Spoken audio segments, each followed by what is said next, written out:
Objectif Sélénium, un podcast réalisé par Yara France.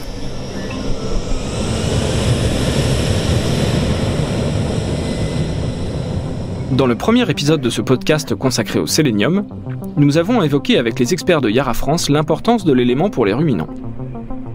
Nous avons découvert qu'une bonne partie du cheptel bovin et ovin français était carencé en sélénium, entre autres parce que les fourrages composant la ration n'en contenaient pas suffisamment. Dans cette seconde partie de notre mission Objectif Sélénium, je vous propose de passer à l'action. Nous allons voir comment conduire sa prairie pour redresser la teneur en sélénium de l'herbe. Bonne écoute! Commençons par quelques chiffres. En France, 20% de la surface agricole utile est constituée de prairies, soit 11,5 millions d'hectares. Dans les zones d'élevage herbivore, l'herbe est la principale ressource alimentaire des ruminants. En effet, selon plusieurs études, l'herbe pâturée ou fauchée constitue en moyenne près de 50% de la ration des bovins laits et jusqu'à 80% de celle des bovins viande et ovins. Pourquoi ? Tout simplement parce que c'est une ressource peu coûteuse, relativement facile à exploiter et source de nombreux nutriments essentiels, pourvu qu'on lui accorde le soin qu'elle mérite en adoptant une bonne gestion et une bonne fertilisation. Pour en savoir plus, j'ai à nouveau interrogé Laurent Bobaz, chargé de marketing opérationnel chez Yara France. Laurent, chez Yara, vous affirmez qu'il faut cultiver l'herbe plutôt que la laisser pousser. Quel est l'enjeu ? Soigner la conduite de ces prairies fait gagner en autonomie fourragère et la qualité se répercute sur les performances du troupeau, sachant que côté porte-monnaie, l'idéal affirme que le pâturage des vaches laitières est 4 fois moins cher que le maïs en silage à la tonne de matière sèche équilibrée. Cela vaut le coup de s'y pencher. Le premier principe, c'est d'apporter à l'herbe les nutriments dont elle a besoin. Vous nous donnez quelques exemples ? L'azote, côté rendement, est un moteur de la croissance de l'herbe. Lorsqu'il n'est pas en excès, il améliore aussi la valeur énergétique et le taux de protéines. Le soufre stimule la production de matière sèche et la synthèse des protéines. Le sodium et le magnésium augmentent l'appétence et l'ingestion. Et le sélénium ? Le sélénium est un élément essentiel à apporter quand on souhaite améliorer le capital santé de son troupeau directement par l'herbe. Pour moi, il faut vraiment s'intéresser aux solutions dédiées à la conduite de la prairie plutôt qu'à la complémentation de la ration.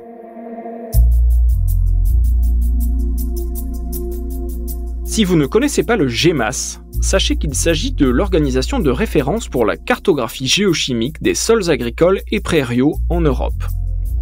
Cette entité a établi qu'en France, tout comme dans les autres pays du vieux continent, les sols sont majoritairement déficitaires en sélénium.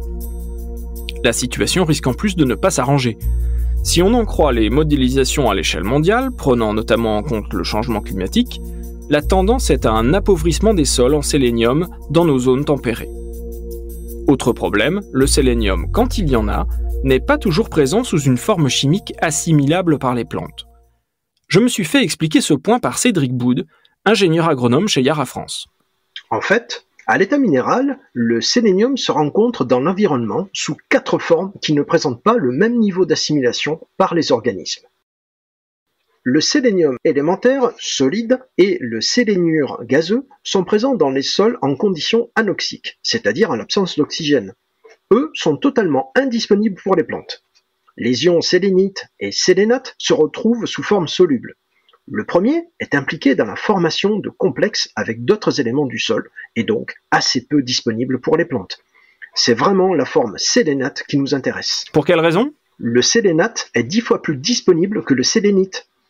C'est la principale forme de sélénium assimilable par les plantes. Et là encore, toutes les régions ne sont pas logées à la même enseigne. C'est juste, car d'autres facteurs chimiques entrent en jeu. Le sélénium est par exemple moins disponible dans les sols à pH acide, tels que ceux des massifs granitiques primaires, comme le massif central et le massif armoricain, qui sont connus pour être de grandes régions d'élevage. Dans l'épisode 1, Clémence Sergent, chef marché grande culture chez Yara France, a fait remarquer que le sélénium n'était pas utile à la croissance des végétaux, car il n'y joue pas de rôle métabolique vital comme pour les animaux. J'ai donc souhaité lui poser la question. Une fois assimilé, que devient le sélénium dans la plante ? Rappelez-vous que le sélénium ressemble au soufre. La plante l'assimile au niveau des racines par les mêmes canaux, très majoritairement sous sa forme sélénate. Et ensuite ? Les plantes font partie des rares organismes avec les levures capables de synthétiser la sélénométhionine et la sélénocystéine à partir de ce sélénium minéral. C'est-à-dire ? Il s'agit de 2 acides aminés, des briques élémentaires permettant la construction des protéines. La sélénométhionine et la sélénocystéine ressemblent en tout point à la méthionine et à la cystéine, à la différence près que le sélénium vient remplacer le soufre dans leur composition. Et à quoi servent ces 2 acides aminés issus du sélénium ? Ils interviennent dans la construction des protéines, tout comme l'auraient fait finalement la méthionine et la cystéine. La plante devient alors une source de sélénium organique. Et c'est mieux pour les animaux ? Tout à fait. Comparé au sélénium minéral qu'on peut retrouver dans certains compléments nutritionnels, le sélénium organique de l'herbe présente de nombreux avantages. J'en citerai 4. Un niveau d'assimilation plus élevé, un stockage dans les muscles et le lait qui garantit en permanence un statut sélénique suffisant, une libération selon les besoins avec une mobilisation rapide lors d'épisodes de stress oxydatif, et pour finir, un transfert efficace du sélénium à la descendance via le placenta et le colostrum.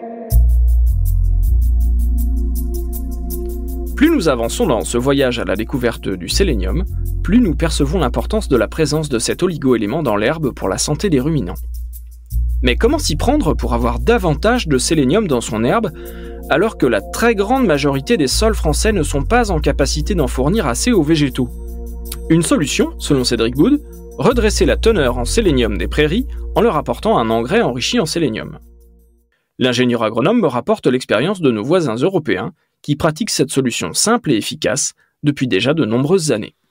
Des essais en Norvège montrent qu'il suffit d'apporter 3 grammes de sélénium par hectare pour redresser la teneur en sélénium de l'herbe au-dessus du seuil de 0,1 mg par kilogramme de matière sèche, ce qui correspond, rappelons-le, aux besoins des ruminants. Avec un effet durable ? Stocké dans l'herbe sous forme organique, le sélénium reste disponible à une teneur supérieure aux besoins du bétail jusqu'à 70 jours après application. Il est néanmoins recommandé de renouveler l'application à chaque coupe ou pâture. Sinon, les niveaux risquent de chuter après la première exploitation de la prairie. Logique, puisqu'une partie de ce qui est disponible dans le sol via l'engrais a été exportée pour alimenter les animaux. Du coup, quelle dose faut-il apporter ? On peut viser 10 grammes de sélénium par hectare et par an, répartis en 3 apports, pour un effet sur tout le cycle de la prairie, comme montré dans d'autres essais agronomiques menés par l'Université de Liège en Belgique. Fertiliser sa prairie avec un engrais enrichi en sélénium permet de procurer une source de sélénium organique à son bétail, avec, rappelons-le, de nombreux bénéfices. Meilleure assimilation, meilleur stockage par l'organisme, mobilisation rapide lorsque c'est nécessaire, régularité des apports pour l'ensemble du troupeau, sans risque de surdosage, ni effet de dominance. Cela constitue donc une solution efficace pour répondre aux besoins en sélénium des animaux, simplement à travers la consommation quotidienne d'herbes fauchées ou pâturées. Clémence Sergent, vous voyez d'autres avantages pour l'éleveur ? Oui, par exemple, utiliser un engrais enrichi en sélénium, c'est gagner en simplicité. On n'a besoin que d'un seul produit pour nourrir la prairie et prendre soin des animaux. C'est aussi très pratique pour complémenter de grands effectifs, qu'ils soient au pâturage ou en stabulation. Enfin, côté rentabilité, favoriser le préventif par rapport au curatif fait gagner du temps et de l'argent. Pourquoi est-ce qu'on n'utilise pas plus ce type d'engrais chez nous ? En France, malgré ses avantages, cette solution est encore peu connue. La raison, c'est qu'il n'y a encore que peu de produits de ce type sur le marché, contrairement à d'autres pays européens. Par exemple, dans les pays anglo-saxons et scandinaves, la fertilisation des prairies avec des engrais enrichis en sélénium est largement pratiquée, notamment parce que là-bas, c'est aussi devenu un enjeu pour la nutrition humaine. Limiter les carences chez les animaux augmente la teneur en sélénium dans la viande et le lait, et cela permet de couvrir les besoins des consommateurs. Bon, et alors, on s'y met quand, nous ? Eh bien, bientôt, je pense. Les éleveurs français ont en effet tout à gagner à s'inspirer de leurs voisins européens. Et pour cela, Yara propose de les accompagner dans l'adoption de cette nouvelle pratique en leur partageant son expertise agronomique, technique et réglementaire sur le sujet. Les engrais enrichis en sélénium semblent être une opportunité à considérer sérieusement. J'ai demandé à Régis Baud, chef produit et expert réglementaire chez Yara France, un éclairage sur les conditions d'utilisation. Avant tout, il faut s'assurer d'utiliser un engrais avec une autorisation de mise sur le marché, plus connue sous l'acronyme AMM. Comme le sélénium n'est pas un nutriment essentiel pour les plantes, l'ANSES, l'Agence nationale de sécurité sanitaire, de l'alimentation, de l'environnement et du travail, exige cet AMM pour la commercialisation en France d'un engrais enrichi en sélénium. J'imagine aussi qu'il faut s'assurer que chaque nutriment est présent sous la forme la plus efficace. Yann, vous qui êtes sur le terrain, quelles sont vos recommandations ? L'élément qui nous intéresse ici, le sélénium, doit être présent dans l'engrais sous forme de sélénate de sodium. Il a été prouvé qu'il s'agissait de la forme la plus efficace, comparée notamment au sélénite. Il doit être intégré à un engrais complet qui apportera à l'herbe d'autres nutriments essentiels au rendement et à la qualité des prairies. Vous pouvez préciser ? Il faut privilégier une source d'azote équilibrée avec de l'azote nitrique qui sera immédiatement disponible, même par temps froid et humide pour une action immédiate sur la prairie, et de l'azote ammoniacal pour agir dans la durée et prendre le relais. 2. Une forme de soufre à la fois très soluble dans l'eau et moins sensible au lessivage, type sulfate de calcium, qui a l'avantage de ne pas contribuer à l'acidification des sols. Et du sélénate de sodium donc. Est-ce qu'utiliser un engrais enrichi en sélénium nécessite de respecter des conditions d'utilisation particulières ? En fait, il n'y a pas vraiment besoin de changer ses habitudes. On applique les règles valables pour un apport d'azote classique. On établit la dose totale à apporter selon la réglementation en vigueur. On fractionne ces apports. On déclenche le premier apport dès que les 200 degrés jour cumulés à partir du 1er janvier sont atteints. Le seul point de vigilance pour maintenir un bon niveau de productivité de l'herbe et satisfaire les besoins en sélénium des animaux, c'est de procéder à un apport après chaque fauche ou pâture. Concernant la dose, 3 grammes de sélénium par hectare sont suffisants. Merci. Ce podcast touche à sa fin. Le sélénium n'a désormais plus de secret pour vous. Envie d'en faire profiter vos prairies et vos animaux ? Pour bénéficier de l'expertise Yara, rapprochez-vous de votre distributeur. Merci à tous les intervenants ayant contribué à la réalisation de ce podcast. À très bientôt pour un nouveau voyage.